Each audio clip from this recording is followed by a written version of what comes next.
Welcome to the Rim Break Rodeo. We hope this video helps.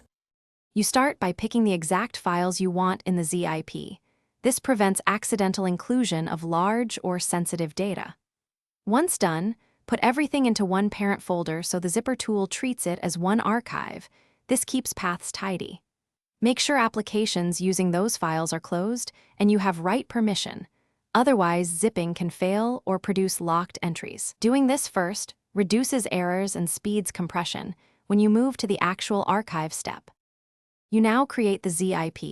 Right-click the parent folder and choose Compress or open your zip utility like 7-zip. This starts packaging files into a single zip. When prompted, pick a compression level. Higher compression saves space but takes longer. Choose a balance for your needs. If you need privacy, set a password or AES encryption before creating the archive. Finally, name the file with a zip extension and pick where it will be saved so you can find it immediately after creation. You finish by verifying the zip. Open it and inspect the internal folders and file names to confirm nothing got misplaced.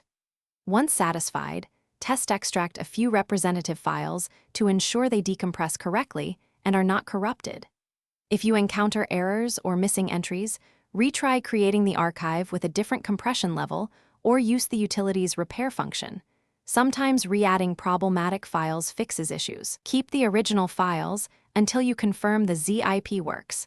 Then delete or archive the sources as needed. Thanks for watching. Consider subscribing if we helped you.